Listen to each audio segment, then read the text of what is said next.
You're tuned into the Writing Community Chat Show, the live streaming YouTube podcast that brings you the stories of authors, screenwriters, and more.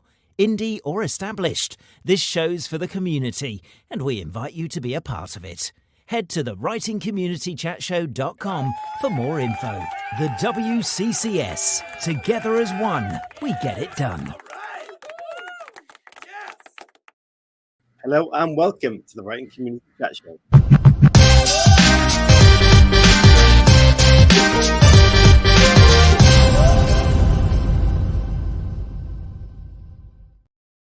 Hello everybody and welcome to this week's Writing Community Chat Show. We are very excited to be back here, and if you've ever wondered about what goes on behind the scenes of a writer's mind and their kind of processes and they're going forward in their career, all those sorts of good things, this is kind of what the show is about.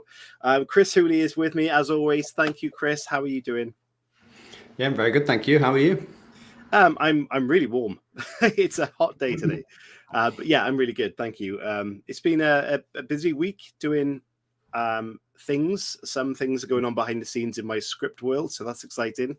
And Nice. yeah, just haven't got much writing done, but behind the scenes things are going forward. What about yourself? Yeah, writing wise, I submitted a short story to a new anthology, which is good. Started dabbling in romance. I'm going to write a romance novel, see how that plays out. Nice. How's that Well, started? we'll see. Yeah, we'll see. Have you started it? Yeah, I've started it. I'll give it a go.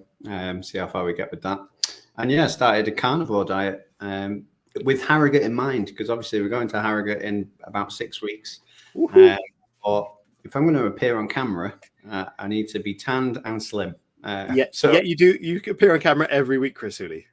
Yeah, I know, but that's just from here upwards, and I can live with that. I can hide a dad bod this way. I can't do that live whilst I'm talking to people. So yeah, he has ridiculously hairy legs, guys. That's what it is. Yeah, we got a good show coming up again tonight. This was kind of a weird one for us in the week because we've been booked up for quite a while, and we get requests all the time from publishers and from people randomly who use email. By all means, the Writing Community Chat Show at gmail.com. If you want to appear on the show, all you have to do is email us, tell us a bit about yourself and why you think you'd be a good fit for the show, and we will definitely have a look at those and try and fit you in where we can. But we randomly didn't have a booking this week, and we didn't realize until we went to advertise the show. So maybe it was a reschedule or what, I'm not sure. But we looked out on Twitter for some advice of who you guys would want to see, whose story you want to see, and there was loads of suggestions, and there was a couple of people. Nick, who's today's guest, was mentioned once or twice, so we looked into him, and he's a brilliant guest for more reasons than one, which we'll get into, but a guest that will be able to entertain you with his stories, but also give you a lot of advice and information to take away as well, which this show is primarily about. So we filled that hole pretty well, Chris. Yeah, we definitely did. And we are booked up. Like, we are honestly getting bookings now, September, November. You know, we've got 2 already in November, so it's absolutely mental. Brandon, we don't ignore you. You can speak to us all the time. You can come on whenever you want. We've said this. But yeah, we are absolutely privileged to have Nick on tonight because, you know, sometimes we ask our guests, we ask them to give us writing advice and tips, and Nick can give us that in abundance because he's got so much experience and so much knowledge in this field. So if you're a newbie into writing and you want to learn, tonight is definitely the place to be. So we'd really appreciate it if you could tag somebody that you feel that would appreciate tonight's show, because it's not often you get to speak to somebody who's a New York bestseller, you know, producing loads of books, loads of really good writing content. So yeah, Nick is a great guest. So share our love of Nick. And hit the like button, of course. Right. So we'll stop waffling and we'll get our guest on and we'll get stuck into that conversation. Again, if you have questions throughout the show, send them in, but also remember there's a section at the end for all those questions too. So tonight's guest, ladies and gentlemen, is an accomplished author who is a master of the action adventure thriller genre, which is very cool. And he's established himself as a prominent figure in the literary world. But he's also a seasoned writing coach, which is fantastic, guiding aspiring authors on their creative journeys and helping them hone their craft. We are going to dig into that knowledge tonight, hopefully letting you leave with the inspiration to buy tonight's guest books, but also with the inspiration to take your writing career forward. Ladies and gentlemen, please welcome the awesome Nick Thacker. Hello, Nick. Hey, guys, welcome. Or I guess welcome me. Thank you is what I meant. The curse of a YouTube podcast host as well. Thank you, Nick, for joining us. It's an absolute pleasure for you to be with us. And as we mentioned, we're excited to get stuck into your story. How are you doing? I'm doing well. Thank you. Yeah, thanks for having me. It was I saw the tweet thread, which is surprising because I'm never on Twitter. And so I thought, well, this is kind of fun, Checked out the show. I was like, this is great. I can't believe I can't believe I hadn't been invited yet. I'm just kidding. Yeah. There's a few people with that. I'm with Brandon. Yeah. Brandon's appeared many times on this show, but just not as an interviewee specifically. Yeah. Thank you again, Nick. It's a real it's a real pleasure for you to be here. And whereabouts in the world are you coming from right now? I'm in Colorado, USA right now. So I'm in my basement bunker, my writing bunker down here, the fortress. Wow. Yeah. Is that actually underground? It's underground. That's incredible. It looks fantastic.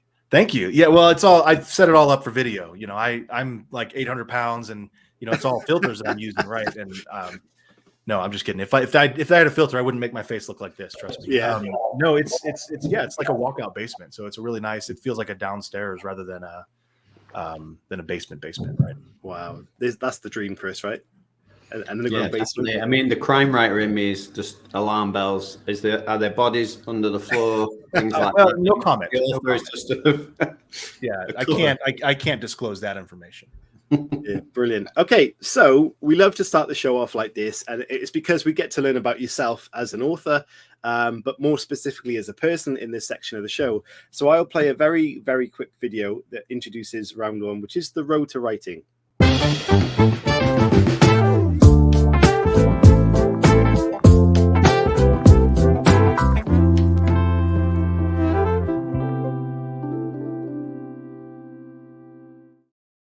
Okay, Nick, could you please let everybody know that how writing got into your life and kind of what was that process like for you? Was there some sort of inspiration? Was there someone as a person that kind of got you down that road, or was it a book? What led you into writing?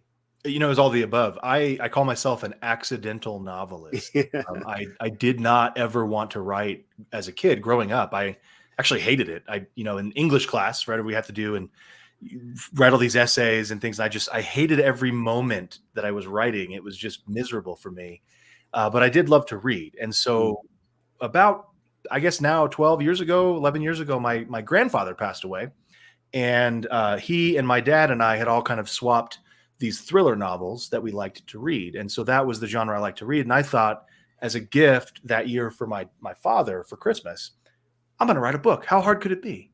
And, that's kind of funny. As an aside, I tend to do things without knowing how the hell I'm going to do them. And I feel like if I did know how hard they would be, I wouldn't do them. Right. The naivety is really important. And so that's absolutely how I got started. I decided I'm just going to write a book. I figured, hey, these guys can do it. All these books, Dan Brown can do it. Michael Crichton can do it. How hard can it possibly be? And that's not hyperbole. I literally thought that. I was so stupid to think that it was going to be easy. So I did. I started writing, and the story part was there. I had a good idea for a story, but I had no idea what the hell I was doing. So I got stuck in what, of course, we all know is the muddy middle. And I took a break, and I kid you not, guys, this is the question I asked myself. I wonder if anyone's written a book that can teach me how to write a book. I just had no idea that any of this existed. Right. And so I took a 3-month break and studied. I found Dwight Swain, Techniques of the Selling Writer, and of course Jack Bickham, Scene and Structure, that kind of stuff, or Scene and Sequel. And then I found just the whole world of craft writing manuals, and just consumed all that. And it was certainly, I didn't learn anything from them, but it was just enough to get me.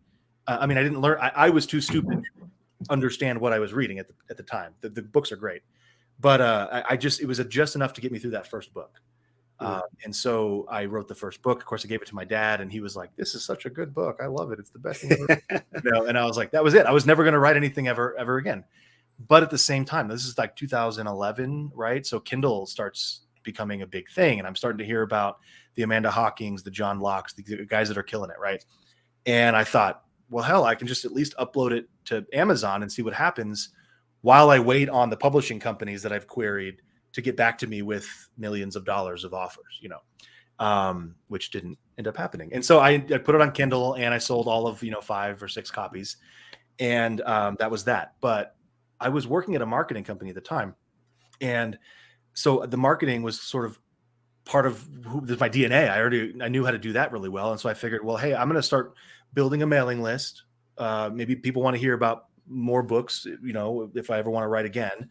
And sure enough, people started signing up to that, asking me when the next book was coming out. And so I just said, hey, I'm just going to keep doing the job over here in the marketing world, and I'll just write the books on the side and see how things go. And by the 3rd book, it was pretty clear that I enjoyed the process. It was pretty clear that I was like, hey, I'm good enough at telling a story that I could keep doing this. Right. And so that was probably 2014 ish. And of course I was still working the day job at the time. And it was another 3 or 4 years of doing this, maybe a book every 6 months to a year, before I started to look at it and go, this is making money. Like I'm actually bringing in a little bit of money here. And so I slowly started accepting the fact that I'm going to have to be a writer. Because I didn't like to write, but this fiction thing was different. It wasn't writing an essay. It wasn't English class. I enjoyed it. And so, yeah, one thing led to another, and here we are 10 years into it. Full-time is what I do. I mean, I do other things as well, but fiction writing has been my life for the last decade. Incredible. What would you give advice for someone who's going in that similar situation where they're trying to handle working and writing? Because there'll be a lot of people in that situation, and for a lot of self-published authors, that's the way they go forward. What's your advice on managing time and writing? Because it's tricky for a lot of people. Yeah, look, I believe anyone who says that work-life balance is a myth or isn't possible is a failed edge case, right? Like they just haven't figured it out. There is absolutely a balance. And the reason I think people say it doesn't exist is that they want it to be this split. Yeah. Maybe not 50-50 all the time. I'm doing 50% work, 50% everything else, but maybe it's 80-20. They want there to be an even split. But the way it really works is we have these rhythms in our life. And for me, a rhythm would be having kids, and that's always going to be part of who I am. I'm a father, right? And so I just need to figure out, like in this season right now, this 3 to 6 to 9 months, what do they need? How much of me do they need? And then I have to balance that with what I want to get done on the other side. Yeah. It's not an easy answer, right? But it takes practice and really self-reflecting and figuring out what that rhythm needs to be. But it's there for everybody, meaning whatever that answer is possible to find for every single writer. So the person who's working 80 hours a week and just can't find time to write, I would say, first of all, why are you trying to write? Do you not want to be, you're working 80 hours a week. You either love your job, you should just be focusing on that, or you hate your job and you just need to leave it and start writing. Or so there's just things like that where, it really depends on the person, but that rhythm is there to be found, to be discovered. It really takes that self-reflection of being able to say, well, for me, I wrote under the cubicle. I would take a nap under the cubicle desk because I couldn't really leave. It was a bad job. I couldn't leave work. I'd get in trouble. And so I would sneak my laptop into work and type under the desk. That's what I did for the first book. That was the only way to do it. I tried to get up early, but I hate mornings because they, and so that just wasn't going to be a rhythm that worked for me, but I had to find my own rhythms in that. And eventually it took time, but eventually I popped a book out. Eventually a second one came out. And so it was well into my career. Like I was making money. It wasn't my full-time job, but I was making money. And that's when I decided, okay, now that I've got some money coming in, I can really affect change. I can spend time. I can go to Starbucks in the middle of the day on this day during the week and write for an hour. But I could afford to do that with my job that I had. So it just really depends on the job, but it's about finding rhythm. Yeah. Just like the comment said. I think, Nick, I was going to say, sorry, Chris, I'm really intrigued by the process of you writing and having books out there and then money coming in from the books, but you working at the same time. What advice would you give to somebody that's in a similar situation? Like, because some people go, oh, that's not enough money that I'm getting from the books, or I've got the security of my job and I don't want to leave that security. So how do you take the jump, take that leap of faith And what would your advice be for somebody looking to do that?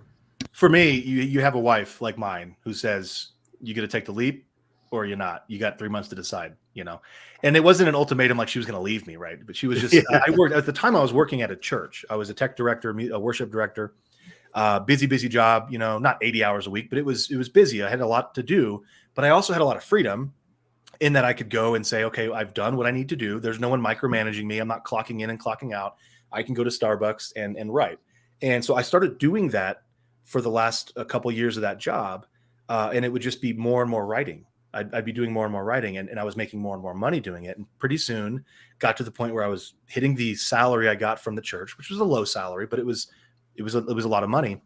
And of course I wanted to double that salary before I did something like that. And so I was right about the point where I was almost doubling the salary I was bringing in from the church. Now this is 6, 7, maybe 8 books into it. I mean, it wasn't right away. This took a long time. But I remember it was in January. And so in the church world, our cycle's like, September to Easter, right? So Christmas through Easter, and then summer, we don't do anything at all. And so this was in January. So we were gearing up for Easter. I was on a date with my wife. We were getting drinks and dinner. And she said, hey, you're doing really well, but you're going to be stealing time from one or the other pretty soon, if you're not already. There's no ceiling on what you can make over here in the writing world, but what you can make. It's only ever going to be this high in the church world or in the day job world. So what are you going to do? So it was an ultimatum that she gave me. And I don't know that I ever would have, I probably would have eventually, but I don't know that I was going to ever give myself that ultimatum. So sometimes, and this is kind of the point to answer your question, Chris, like I think maybe it's an external motivator. Maybe you need that network. Maybe it's a relationship like that, or a good friend, someone who can really ask you the hard questions. Maybe it's an external motivator that's saying, what are you doing, man? Like, you gonna do this thing, or you gonna, like over here in the States, we say poop or get off the pot, right? So what are you gonna do? Are you gonna do the job and steal time from it to do this hobby that's actually not really a hobby, it's kind of a business? Or are you gonna run that business and take the risk and take the leap of faith? So for me personally, it needed to be her telling me that. Because I always say I trust my gut, and she's my gut. And so whatever she says goes, but that's our relationship. And I would say to anyone wondering if they're ready, you're probably never going to feel ready. It's like if you're a parent, it's like having kids. Should we have kids? I want to wait till we're ready. Guess what? You're never going to feel ready. Yeah. I don't know how kids are made. No one will tell me, but at some point, all of a sudden kids appear in your life and you're like, oh my God, I guess I have to do this now. Right. I think maybe writing careers might be similar. It's a great answer, it really is. And hopefully someone who's heard this potentially can maybe not drive them to make that change, but make them reflect on their process as a whole. I think that's valuable. But what I'd like to know is, you mentioned obviously your knowledge of marketing. Being an indie author, when everyone writes their first book, they think, oh, I've done the hard thing, I've written my book, and you release it on Amazon or KDP, and you suddenly realize you've got to sell the book as well. Yeah. And marketing is a whole world of walls and mazes. What advice have you got as someone who's got experience and professionalism in that area for indie authors looking to market their books? So that's it's a big question, but I do think it's an easy answer. I think the answer is to focus, and that means a couple things. It means forget about all the shiny new things that are coming out. Right. If you're not if you're a Facebook person, forget about TikTok. You can't do both well. If you're a TikTok person, forget about trying to also do Instagram. You're not going to do it both well. Just focus on the thing that you are already good at. In addition, I believe there's 3 main things to focus on in marketing, and that's advertising, social media, and email. Those are the 3 things. If you can get those 3 things foundationally sound, you probably don't need anything else. You don't need to be experimenting with offline advertising or billboards, or, anything like that, because those are the 3 things. And you can build an entire career on one of those things, honestly. So that's what I would say to the author. Advertising, sorry, you're just going to have to do it. These days, we're all advertising. And so you're competing with guys like me who are driving cost per clicks up on Amazon to $1. Sorry, my bad, but that's how we make money.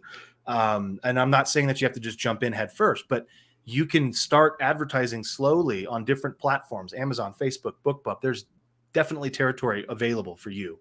And it's weird. Books are weird. Like, it's not as competitive as I'm selling a widget and you're selling a widget, and you can only buy one widget. So you got to choose, right? If you like my books, you might like Chris's, you might like someone else's in that same genre. And so it's not a competition in that way. Like there's room for more entertainment in people's lives, especially coming out of the last 3 years, right? So focusing on those three things, that's the important. So get your email marketing foundationally sound, meaning are you engaging with your readership through email? That's it. That's all it is. Are you emailing them once a week, once a month, whatever you decide is the appropriate amount? And hint, you can email people more. Authors are so scared to email. They think we're spamming if we email more than once a week. No, that's not true. You're spamming if people didn't sign up for your mailing list and you should send them an email. Yeah. But if they sign up to hear from you, you get to decide how often they get to hear from you, not them, right? And on that note, sorry, because I love email and love talking about it. It's much more likely for people who subscribe to you to just delete an email if they don't want to hear from it rather than unsubscribe completely. That's like the nuclear approach, right? Unless you piss them off, they're not going to just go unsubscribe. They're just going to say, oh, you know what? I'm busy. I'm just going to delete this email. I know I'll hear from the guy again in 2 days. That's what we do, right? Anyway, so then back to the other three. Social media, unfortunately, I hate it. If there was one marketing tentpole that I wish would die, it would be social media. I just fucking hate it. Sorry. It's just terrible. It sucks my soul out of my eyeballs, but it's where my readers are. There's readers on Facebook and my demographic is on Facebook. And so if I'm not reaching them, I'm missing out on profitability, on engagement, on readership. So I just chose to do it. But those are the three, right? So if you're looking at marketing, look at advertising, social media, and email. And if you do those well, you'll be set. So Nick, we're going back to the writing process a little bit. Obviously the first book, you had a real motivation for it, but with the books that have come after that, like what is your process with that? How do you know this is an idea that's worth turning into a book? So that's kind of a fun answer. I'm going to say a word, and a lot of writers on here are gonna be really angry with this word, but my word is formula. Right? Is that fair? Everyone's going to be mad. I'm not saying that there is a formula, but what I am saying is the way my brain works, I wanted to make everything simple. And so I made a formula for myself, specifically for my action adventure thrillers. Like if I'm writing crime thriller or some of these other subcategories or subgenres, I don't really have this same thing. I'll just pull it open here. One second. I'll find it so I can just read it to you because it's very simple. But the whole point was I wanted to be able to write. So I wrote a book and then another book and another book. And pretty soon I figured out what my readers really liked. Right? Fair. So I figured, hey, if I can do more of that, then maybe I'll make more money. Maybe I'll be able to do this. Hold on. It's the whole concept of don't change what's not broken. Don't change what's not broken. Yeah. And further, like figuring out, sorry, just of course it's not where I need it when I need it. Here we go. There it is. Okay. So yeah, exactly. It's don't break something if it's not broken, or don't fix it. If it doesn't need to be fixed, don't fix something that's not broken. But also, this is and this goes back into marketing. This is figuring out what works about something and doing more of that. And then things that don't work, doing less of that, right? So for me, here it is. Something scientific, something historic, and someplace exotic. That's it. I mean, that's not enough to write an entire book, but that is absolutely how I came up with every book. It starts as an outline for me, and that outline starts there. And so early on, I used to subscribe to Popular Science magazine, like literally get it in the mail. You remember mail and paper, like things that printed out? Like we don't have that anymore. So I would get this like in the mail, and I'd have this green folder, like a trapper keeper or whatever you want to call it, kind of thing. And I would just rip out like articles in Popular Science that were cool. And I was like, I don't even know how to use them. I'm just gonna rip it out and put it in this folder. And so then I would, when it came time to like look for a new book idea, I would literally open the folder and spread out all these articles on the floor, and I would just look and see if anything inspired me, right?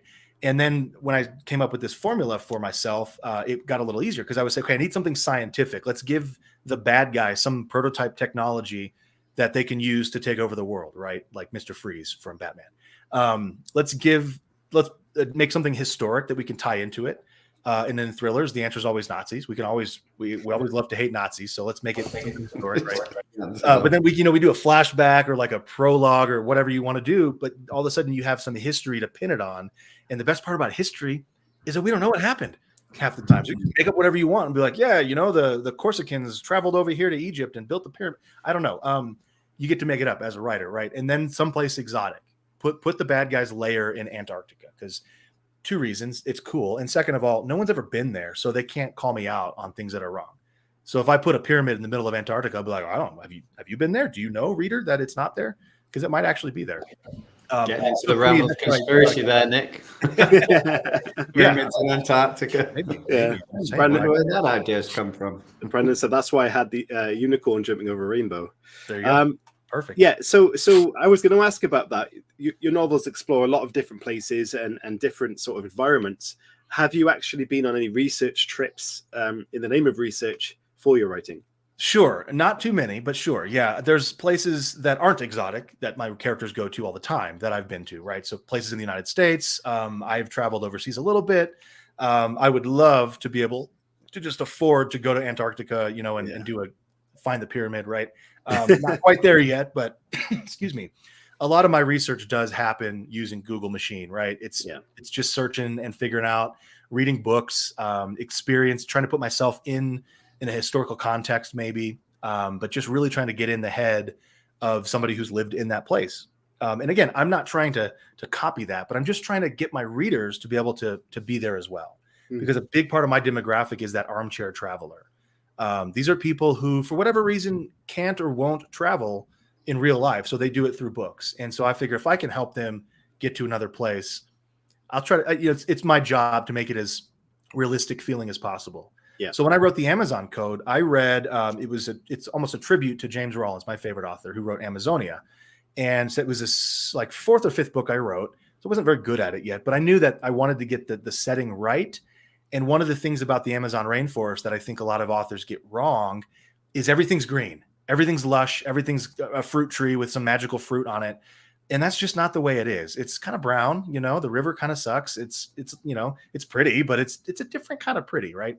And I wanted to really get that right. So I don't know if I did or not. Maybe you guys, tell you what, you guys all go buy my book, Amazon Code, and tell me if I got it right or not. How about that?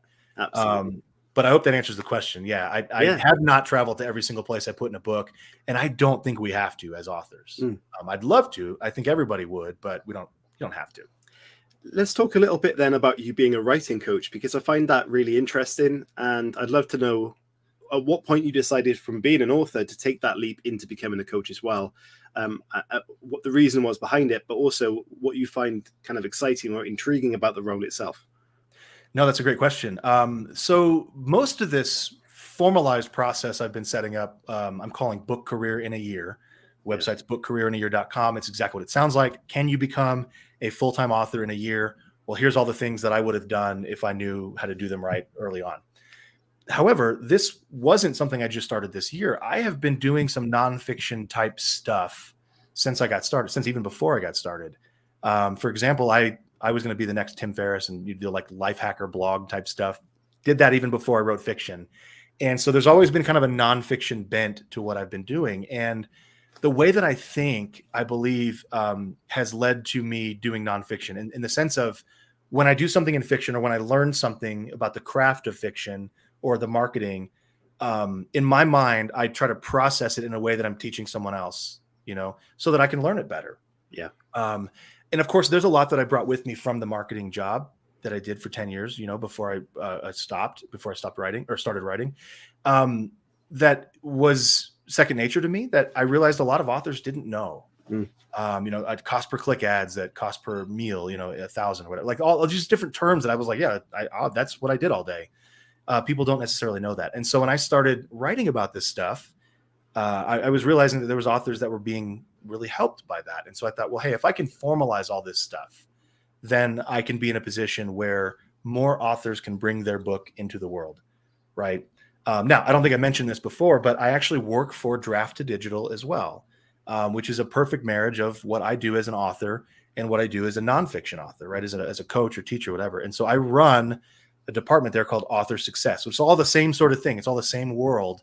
Yeah, it's a different side of my brain, a different, kind of portion of my day job. But the idea is, what I do over here to do in my own fiction helps me through Drafted Digital and helps other authors through my coaching and teaching and stuff. So kind of a long-winded answer, but I hope that kind of makes sense. The point is, right now, anything that's me, that's nonfiction, I'm trying to put together into Book Career in a Year.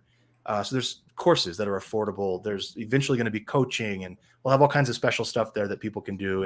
And yeah, some of it will cost money, but there's a lot that's free as well. I've got an email course that you can sign up for, and a social media you want to advertise. So the point is, I'm trying to help and get this information out there because I found that some people like listening to me, and some people have learned something from me. Not too many, but there's a few. So I figure, why not just put it out there and see what happens. Amazing. Chris, we're going to move on to the next section, unless you've got any more questions about the process. No, definitely. Let's move on to the next bit and hear about Nick's latest book. Yeah, excellent. Okay, so we're going to play another video, guys. Part 2 of the show. Watch the story. We're going to find out right after this.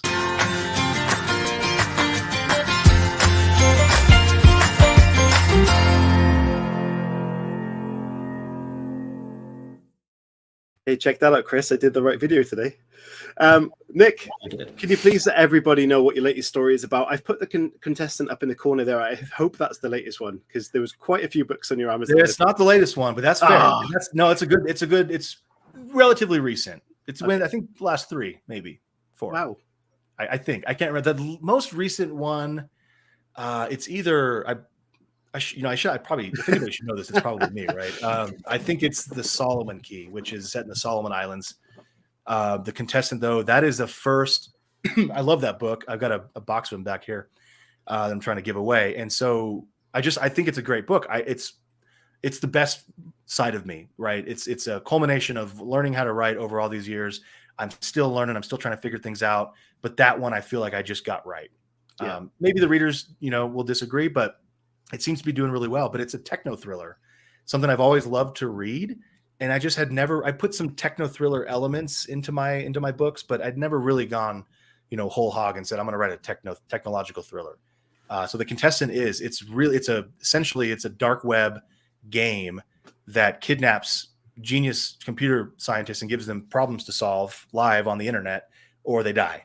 And so that's kind of the premise. And so the main character, Josh Lane, is an ex-Air Force, brilliant computer guy working in quantum research, and he ends up in this game, and he's going to try to figure out how to get out. And so it's just super fun. I'm working on book 2 as we speak. But yeah, there's actually been a couple, I think, after the contestant that are more recent. Well, you're more than welcome to talk about those as well. But interestingly, you mentioned this is book 1. Have you got a plan for the series, or you just like that this story is not quite finished yet and you're going to continue it in that sense?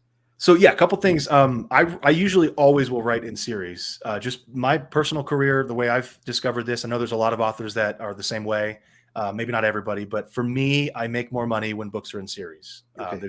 First of all, there's more ROI. There's more margin for advertising, right? If I'm putting $1 cost per click on book 1, I may break even on book 1, and then the read through of, like a Harvey Bennett series is 15 books long as of next month, I think. Wow. 14 books long now. And so that's an $86. I think the last time I did the calculation, lifetime value based on that. If I get one person to buy book 1, that's just from one ad, right? If I give them the book for free and they get on my mailing list, there's another, calculation I can do. But anyway, the point is I make a lot of money when they're in series. About a year ago now, sometime June last year, I decided, rather than decide what series I'm going to work on next, I'm going to let my readers decide by which books sell better. And I'm also going to launch like 5 or 6 series at the same time because I'm an idiot. And so Contestant was one of them, the Jack Barr series, that's the Caribbean Affair and Peruvian Exchange right now. Harvey Bennett obviously is going on. Mason Dixon has been going on. But then I also launched, I think tomorrow, I'm going to try to launch another one called The Hermit Kingdom, which is in the Shane Riley series, book number 1. Solomon Key is a book 1. And then Contestant is book 1. So the idea is I have my thoughts on which one is going to blow up. I thought it would be the Contestant.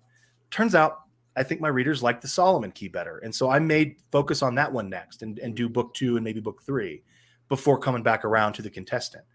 I do think at this point in my career, I'm good enough that all of the books are going to be profitable over time. Once I get 2, 3, 4, 5 books in the series, I mean, they're already profitable, but they're gonna do well for me. I'm just not gonna. This is a test. It's an experiment. We'll still let the readers decide, if you will. So that's kind of the long-winded answer again. If you don't know anything about me, I like to talk a lot. So that's fine. What's interesting is working on so many different projects, and I'm sure there are authors out there. I know myself, I've had I've had ideas that I wanted to work on, but I've always shelved them because I want to concentrate on one project at a time. What advice have you got for someone who might want to start juggling in like what you're doing and having multiple projects on the go at one time? Advice is just have a plan. There's writers that like to, we say, write by the seat of their pants without an outline or plan of any sort. And then there's the other side, the plotters, right? And I'm definitely a plotter, but I respect the pantsers. I respect the hell out of you guys that can do that, because I can't do that. But if you're going to try to write multiple projects at once, you have to have some idea of how to do that. And it could be as simple as just having a plan for each one. And again, I'm not telling you have to have an outline, although I do think books are better with an outline. Another pitchfork moment. But it's certainly possible that you could, just have an idea, a basic structure, here's the thrust of the novel, here's the characters maybe, because in the active writing, mode, I dictate, for example, but there's a lot of guys that, you type super fast and your brain's going 100 miles an hour. You don't want to accidentally pull in a character that's for different series, right? Or a setting that you didn't intend to go to because it's part of another book or series. So it could just be very simple, just to have different Scrivener files open on your desktop at once.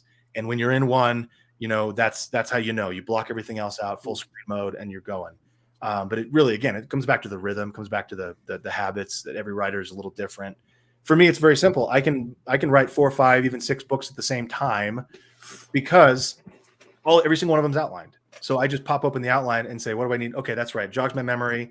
And I know the characters by now, and let me just write this chapter, and I can immediately switch to the next book because it's outlined as well. There's a plan for it. Linda said in the comments about the contestant that it reminds her of the net meets saw. And I know what a saw is, but I don't know the net. What kind of inspirations? Because it kind of reminded me of the saw kind of concept, or maybe we had something games recently. The Squid Game. Squid Game, yeah, those sorts of things where you're stuck in a life-threatening puzzle situation. Yeah. Were there any inspirations for you, kind of in that sense, to write that story? Yeah, Squid Game for 100%. Not Saw, because I'm a chicken and I hate scary stuff, and so I've never seen any of the Saw stuff. I know the gist, right? I know the thrust of the franchise, but my mom loves that crap, and I'm like, no, I'm never gonna go see that. No way. And so not the Saw, but I, Squid Game was funny because I had outlined this. And as we often do as creatives, it came out of us, in a dream. Oh my God, this is just the most original idea. It's never, ever been done in any way, shape, or form. This is like nothing else. And so I start outlining it, and of course, immediately find that it sounds a little bit like Saw. It sounds a little bit like The Net, or one of a million other inspirations that I didn't realize were already there. And then I'm literally outlined the book, started writing it, and my wife goes, "Hey, there's a new show we should watch on Netflix called Squid Game." And I'm like, "All right, cool." Start watching it, and I'm like, you've got to be kidding me. Yeah. It's the same thing. I'm literally doing the same thing. I think Squid Game took a little bit darker, almost like an absurdist kind of turn, that mine is a little more just kind of straightforward down the road, right? I don't know if that's a good description, but absolutely very similar to Squid Game in kind of general thrust. Yeah. It's very frustrating for me, but I think it happens all the time, right? I'm hoping that my contestant is different enough that people aren't going to be like, yeah. I mean, with any genre, there's always, you never really original in any sense. And there was even films I watched recently were escape room horror films. There's always, any concept is out there at the moment, but obviously it's your own take on the vision. So if you're thinking of writing a story that's similar, just obviously like Nick just said there, put your own spin on it, and it's your story, isn't it? It's impossible, in my opinion, it's impossible not to put your own spin on it. If you're creative, of any worth, of any value, and you are already, you hear me say that, you're human, you're going to have a different spin on it. It's going to be different enough, And yeah, if you're getting started, I would almost say just go copy the thing that you like. Try to write that story. Go try to write Star Wars again. Guess what? George Lucas ripped it off. Then he gave everybody lightsabers, and it's different enough now, right? So that's the whole point, is you're going to be creative enough throughout the process that, it's not going to be plagiarism. It's not going to look anything like what you think it will. Yeah. Brilliant. Exactly, Linda. Yeah. Yeah. So is there a latest book you'd like to talk about then? Obviously, that's not the contestant, but a newer version of the story. Well, the one I mentioned, the Solomon Key, is out. It's doing well. I'm not advertising it right now, so I don't even know where on the charts it is. But it's I usually don't for the first in the series. And it still seems to be selling pretty well. But it's fun, man. It's a good story. The idea is there's a reality TV show like if you guys know the Josh Gates stuff. What is he? He's like an Indiana Jones type guy who goes and looks at real history and tries to find gold and things like that. It's real hokey, real cheesy, but it's fun. And so I wanted to recreate that in a story form, make it a thriller. And so my main character, this is kind of funny. The main character's name is Brody, because as I was outlining this, I was originally working with a co-writer on this, and he ended up not wanting to write it. But we were going back and forth calling him Prody, like the protagonist. And so protagonist became Prody, which I was like, let's just name him Brody, because we're already calling him that. So the main character's name is Brody. He's this kid who has a dad who's passed away, but the father was a world-renowned archaeologist and had a reality TV show like this. And so the movie studio people, the Suits, want to recreate this with the kid, who's a struggling actor in Hollywood. And so that's the premise. That's the setup. They say, hey, you're going to go to this island in the Solomon Islands, and you're going to find Amelia Earhart's plane. And of course we'll document it. And that'll be the pilot episode. And of course it turns out that, there's bad guys there that want to kill him too. Someplace exotic. Right. So that's the thrust of the story, but it's a lot of fun. And I'm working on book 2 for that one slowly. Haven't outlined it completely yet, but that'll come soon, hopefully. Excellent. Interesting to know that. Why don't you feel you can advertise or should be advertising book 1 in the series? Well, you can. There's certainly ways to do it. It's not worth my time. I mean, I've got 40 plus thrillers out, and I do well with my email marketing, and I'm trying to get better and better at social media. And so for me, the ROI, not just the money, but the time investment as well, in trying to get ads to work for book 1, it's not quite there. And again, there's other reasons, like, books are low margin items to begin with. Even mine, full price for me is $6.99, 7 pounds effectively. For you guys, and it's not very cheap, but for the product that we're selling, advertising is expensive. And so if there's nothing for the reader to do after, meaning literally to purchase from me afterward, I don't make as much money. Of course. So I typically will wait. There's another reason for it too, and that's just I get clean data. I get to see, Amazon's promoting the book to these people. Of course, I don't see those people, but that gets the organic reach out there, and that gives me clean data. That gives me when I do start advertising book 1, Amazon already has data on who literally bought that book, and so it can just go find more people. So the ads tend to be a little cheaper now that I've got data in the system, if that makes sense. So there's a couple of reasons there, but you can define based on what Amazon's already sold your target audience at that point, and then excellent, great advice. Okay, guys, we're not quite there yet, but soon enough, we'll be asking Nick your questions, so start thinking about those for us. So, Nick, with all these projects on the go, are you looking to create a new project now, or are you just juggling what you've already started? Well, I'm kind of just juggling what I've already started, but that's, again, my rhythm right now, the life cycle I'm in, that's probably 6 months. And then I'm going to start looking at, 100 new projects to start. But I really needed to, like this time last year, I was like, I'm going to start 6 new series and I'm going to launch 6 of them. I'm going to write, I had this idea of 23, I call it 23 and 23. I was going to write 23 books in 2023. And I'm not going to hit it, but I might get close. I might get to 20, but I'm going to write a lot. And so at some point I'm going to need to revisit, okay, well, it looks like Solomon Key is selling really well. Let's write book 2 now. Let's focus on the contestant's second book or whatever. I don't think I'm going to ever lack for ideas or new projects.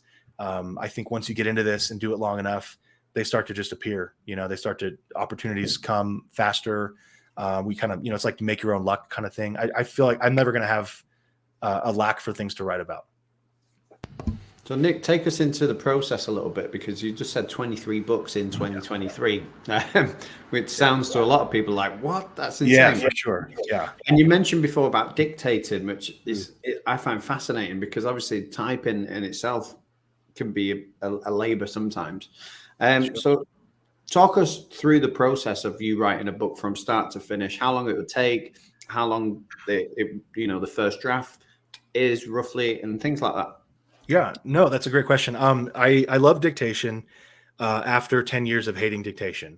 And my bottom line, and a lot of people watching this, you guys are writers, you get it. You know about drag and dictate, you know about all the tools and stuff. What we were always missing was a system, right? And then practicing a system that we knew could work. Because I would find a system that worked for some author, and then I wouldn't give it a fair trial. And so dictation was just frustrating to me. Or I would dictate and it would work, right? Dragon would transcribe the text like 95% quality, but it still took so long to go back over and edit the text. And I have a course about this, and this isn't a sales pitch or anything. It's $35 because I just was finally like, hey, there's a system here and it works so well. But it's, in a nutshell, it's basically dictate, have the software, transcribe it, and then I run it through an AI tool like ChatGPT or OpenAI's Playground. And that actually cleans up the text that I dictated because it can think a little bit better than like a Grammarly or ProWriting A that isn't more automated. So that's kind of the gist in a nutshell. I hope that helps. But anyway, and I'm talking about the course. My process is I always start with an outline, and we talked about that a little bit. Once I have the outline, then I can start writing. If I don't have an outline, my brain, it's like it just doesn't let me. Even if it's fully formed in my head, my brain's like, nope, got to have the outline. You got to do the work of getting the outline written. I'm like, okay, brain. So I write the outline and then I can dictate. But once I start, if I've got that outline, and I'm talking 4 or 5, maybe 6 pages, it's a detailed outline. I can write a book in a day. That's not publish ready, but that was sort of the tongue-in-cheek way of selling the course. I was saying, hey, I wrote 80,000 words in a day. I've done it multiple times. Here's how I did it. Right. It's not blowing smoke. It's real, but it's rough first draft. So it's not going to be one day and then I'm publishing a book 365 days a year. Right. It's getting the first draft out of your head, and trust, it's exhausting. I don't want to do that again. But it was a proof of concept. Right. But I usually will, if I'm really burning and not doing anything else, I'll write first draft in a week, and then it'll be 2, maybe 3 weeks for edits. That's back and forth with a couple people that edit. And then I've got a beta team, about 200 people. They're, the retired librarians on my list that just want free books. And then in exchange, they'll give me the typos and stuff. But at the same time, I send that out to them. I publish the book because the idea is I release what I call iteratively. It's like this lean startup methodology, going back to the marketing stuff, right? I don't believe any book is ever perfect. I'm not trying to get to perfect, but I want 98, 99%. And so at 95%, I'll release the book. And then the next 2 weeks, I'm iterating. I'm re-uploading as I get typo fixes in there. Look, there's no reason to do that other than I'm just lazy and I want to get the book out and make money as soon as possible. So if people are, that stresses people out, don't do that. Just wait 2 or 3 weeks and get all the edits back in and then release what you think is perfect. But I've just found that every single time I wait, I release the book and I'm like, okay, it's good. I'm never gonna have to touch this book again. And then like a day later, the first review comes in and it's like, there's no door there. What an idiot. This guy didn't even have an editor. And I have to re-upload the book in anyway after I fix it. So I just was like, you know what? Fine. I'm just going to release it. Let the reviews come in that are going to come in anyway. And we'll fix this up and re-release it as we go. In the world we live in now, we can do that. Every 24 hours, we can have a new book up. Yeah. Do you take into account that might happen? You might get those reviews early on and mention in the perhaps description that updates will follow. Absolutely. Yeah. Okay. So you get, I usually, I'm lazy, so sometimes I forget, but I use Vellum to produce all the books. And so I have a file. It's literally called book crap. And it's just like the meta. So it's like about the author, the other books that I've written, which is woefully out of date by now. And I have a note in there that says, hey, if you like this or hate it, please leave a review. In addition, I'm making changes. So if you find something to change, send it over to me. I'll make the change. And it's crowdsourcing without telling people I'm asking them to do work for free. People tend to like to help. The vast majority of people leaving 1-star reviews would have been turned into a 3 or 4 or 5-star review if they just knew that they could contact me and communicate, and I'd communicate back. And there's some assholes that are always going to give you a 1-star review. Those are the failed writers. So that's how you know that they haven't published anything worthy. But everybody else, usually pretty cool. That's the great advice. Okay, what we're going to do, we're going to move on to part 3 of the show, community questions, guys. If you've got questions for myself, for Chris, for Nick, or for us collectively, please start sending those in, and we'll get stuck into our staple questions, and then we'll get your questions in just before we finish up. So part 3 of the show.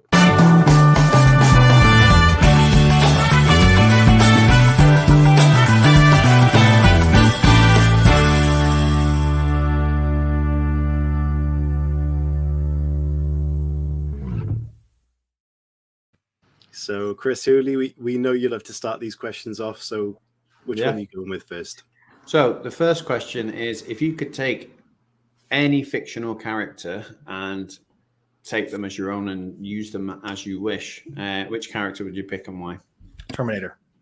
Oh, Arnold. nice. Yeah, so that's the thing. I wanted to go Arnold, but you said fictional character. Like Arnold, I've never met him, but I think he's a real person, right? But like, so I can't use him. So I'm going to say Terminator because I love Arnold. I actually think he's a good actor. Surprisingly, nobody else does, but he's good in the stuff that he should be in.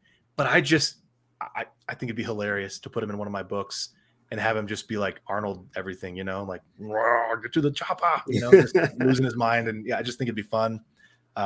Maybe I'll write him in one of these books one day. Yeah, fantastic. I like that answer. That's the first time we've had the Terminator, Chris. Okay. Probably will be the last time too. I don't think anybody else anywhere near their projects. So this could be kind of similar. If you could have the ability to step into any fictional world and you had to spend a day in that fictional world, what fictional world are you going to step into? Avatar is really pretty. I'm going to go Avatar. And if you're listening, man, your movies suck, dude. Like they're just bad storytelling. They're like the most lowest common denominator storytelling. I'm going to tell you that just writer to writer. I'm talking to you, James. You're doing okay. So I don't think your career is going to be hurt by my comments, but the movies suck, dude. But you did build a pretty cool world. That'd be kind of fun to run around in. And I mean, the latest Avatar is literally repeated the previous stories, isn't it? You're right. I think that'll be a good world to be in. But which would you be on? Which side of the wall would you be on? Oh, well, it doesn't matter. I'm just going to go Terminator. I'm going to be the Terminator in that one. Okay. Everybody just kill everything. It's just, it's for me. It's a video game for me. I don't care that these are real beings somewhere on some planet. I'm just going to go and kill everybody. So sorry. I'm a thriller author, guys. I gotta, I think that would be my own way. If someone had the ability to create that little short movie of Arnold Schwarzenegger and Avatar just destroying everything would be amazing. They're two James Cameron properties. I'm not even that big of a James Cameron fan, but it just they all melded together. Yeah. Cool. Go on, James, get it done. Right. Okay, Chris, I'll move on then. If you could take the ending of anything, probably be Avatar, and change it for whatever reason in the world of fiction, whether it's a book, a TV show, or a film, what ending are you changing and why? So it might be a little bit of a cop-out because this was an ending they used, but the movie, if you guys remember, it's called The Butterfly Effect. Ashton Kutcher was in it. I think it was woefully underrated. I think it was a really cool story, told well. It's a little dark, but there's a director's cut that I'd seen the movie a couple times I think it came out when I was a kid. So we were younger, right, when it was out. But it stuck with me, just the idea of being able to kind of essentially travel back in time and change something about his past that had, the chaos effect, butterfly effect happen. But there was this director's cut where he goes back in time at the end of the movie, just like in the regular cut. But then again, he goes back and because he decides he just effed everything up and he like kills himself in the womb by choking himself with the umbilical cord. And it was just this like, whoa, like at this moment when I'm watching that, like as a kid, long before I ever wrote any fiction. And I'm like, that scene stuck with me. And that was in the movie. And so I would go back and I would say, no, this isn't the director's cut. This is the cut. This is the movie. This is, I don't know. I don't even know. There's probably said something about my personal psychology that's the one that I like, but I just think it was dark, but it was good. It was good. It was a good way to end it. Yeah, I remember watching that on the days when DVD menus were actually pretty good. Yeah, right. You had the behind the scenes stuff. Yeah. I think that's how I discovered it too, Chris. It was like, there's a director's cut. I wonder, is this any different? And I, watched. It was all the same. And then the end scene, I was like, yeah, well, that's different. Well, it's funny actually because our next question kind of leads to this in a morbid way. But you're on your deathbed. And you're looking back at your writing career. What would you be happy with? What is success to you? So I'm glad you guys asked me this ahead of time because spoiler alert, everybody, they asked me these questions so I could think about it. And I'm glad they did because I went and played hockey this morning thinking about them. And I'm like, I don't have a good answer. I do feel like I finally figured out the answer for this. I could define success all day long and what it means in terms of finances and things like that. But truthfully, guys, I think success for me is going to look like looking back over my career and life, but we'll talk career specifically and not be worried about finances. Like I will have had a career where I wasn't worried. I wasn't motivated every day to do a certain thing or not do a certain thing because of money.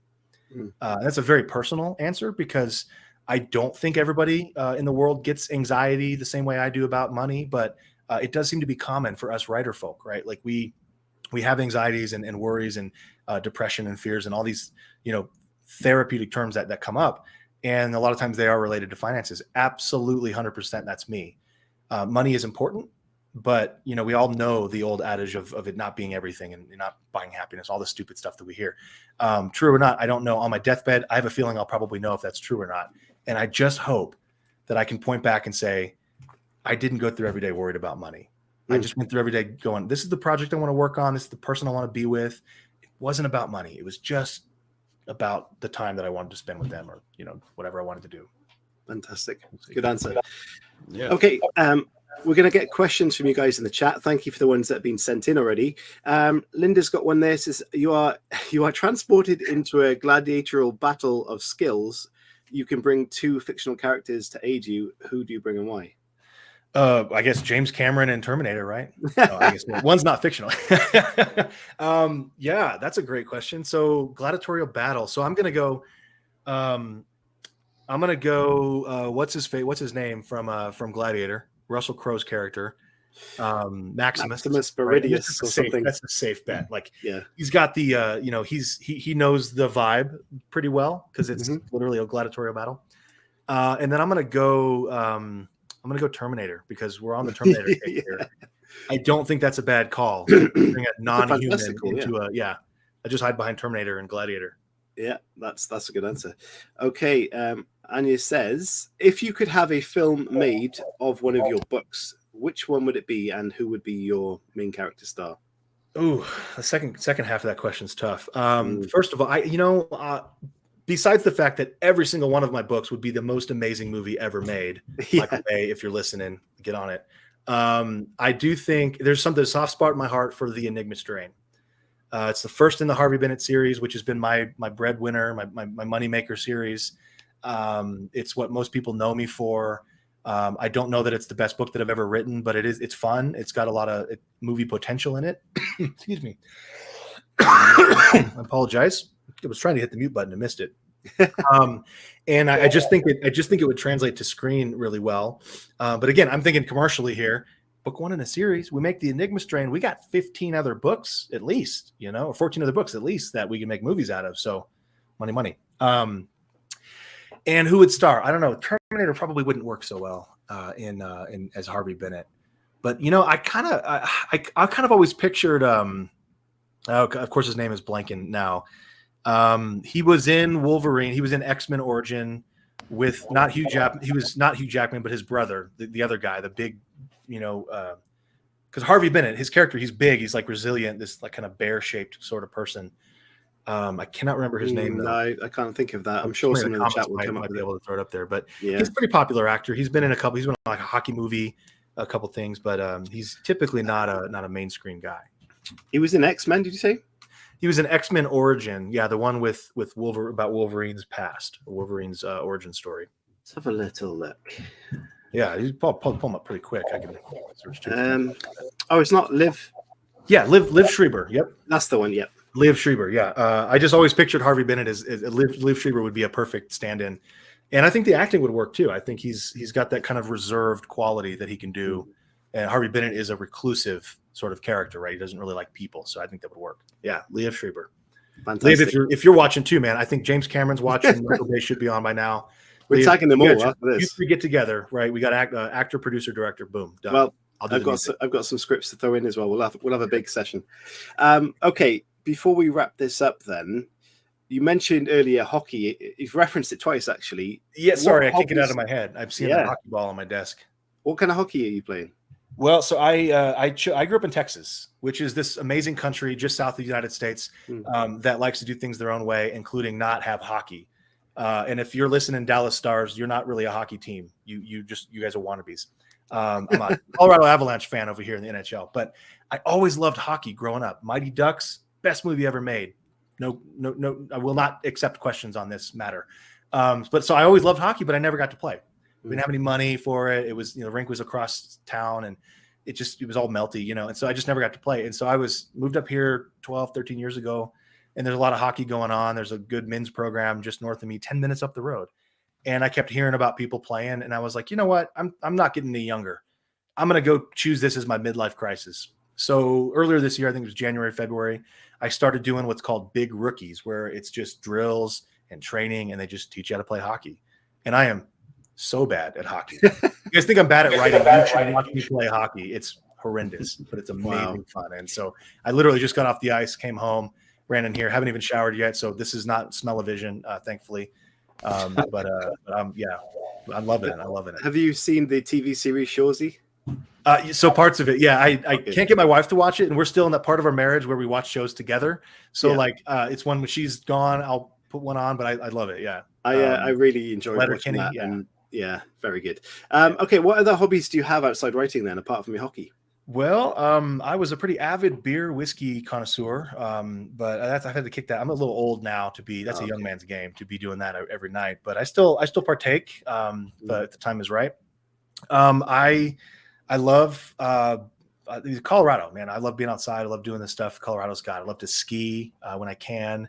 I'm even known to hike every now and then. Don't tell my friend. I won't hike with him. So if he's listening, I like to hike and camp and, you know, do all those outdoorsy things. So those are the big ones. But yeah, I'm not, it's kind of funny. I know how bad this probably sounds, but I don't have a lot of hobbies that I like to spend time on because and this sounds so probably pretentious, but like I've really designed my work life in such a way that I'm just doing stuff I like all the time. Yeah. There's really very, very, very little about work that I don't like. So there's never a week where like a whole week of time where I'm just like, I hate my job. I can't wait to get out to do X. I just love it. I love everything. So I get bored so I can jump to the next thing. There's so much to do that I'm like, okay, I don't want to write anymore today. I'm going to go do draft a digital, or I'm going to go do email, or, you know, whatever. That probably sounds bad, but I like to work. I really do. I always have my computer or phone or something. I'm always doing something work related, and yeah. Keep it busy indeed. Yeah. Right. Fantastic, Nick. Thank you so much for joining us.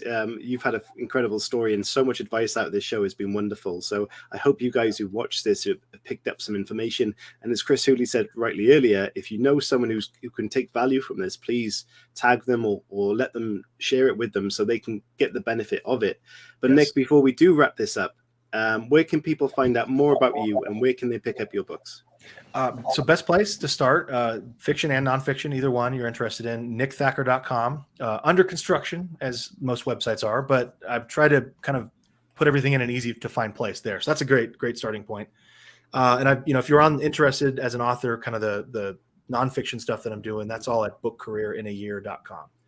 Of course, I'm available on the internet. Just go find me and ping me, and I'm going to go through the comments that I'm seeing, and I can't answer them on here, but if there's a question you guys have, drop a comment. I'll jump in throughout the rest of the week and get in there and answer for you guys. Fantastic. And one more thing, if someone was interested in some of the courses you mentioned earlier, where can they access those courses to? Those are also at bookcareerinayear.com. So those are all, you scroll down a little bit, you'll see them. There's more coming. My goal with that whole thing is to have a lot of courses that are like $35. So you can just jump in. It's a full course. It's not like, a 1 hour thing. I mean, talking 30 hours of stuff for each one. And you can just jump in and pick what you need. And then of course there'll be a more expensive tier where you can just get all of them. And I'll guide you, again, book career in a year. I'll guide you 1 week at a time through all of them. But that's not here yet. So there's more coming. We're doing things behind the scenes, but it all takes work, Amazing. We will try and leave the links to all of those things in the description, guys. Maybe not there just now. Some of them will be, but tomorrow they definitely will be. Nick, Chris, before we wrap up, anything else? No, just thank you, Nick. It's so inspiring, your whole journey in terms of how you began writing, how you actually boss it at this moment in time. Writing, books in a week and things like that. Like, well, you got to feed the beast, right? Yeah, definitely. It's given me a bit of a kick. So yeah, thank you for that. Thanks for having definitely. me. I'm sure we're all aspiring to have a bunker writing room right now. Nick, thank you so much. Honestly, we've had a blast. It's been a pleasure. We're so happy we got you on because, as we mentioned, we didn't have a show booked in. You've been a wonderful guest. And yeah, we probably would have got around to you at some point, but we've had you on now. So thank you so much for sharing your story with us. Thanks for having me, guys. It's been a pleasure. You're welcome. Have a great weekend, everybody. Stay safe and enjoy yourselves. Bye.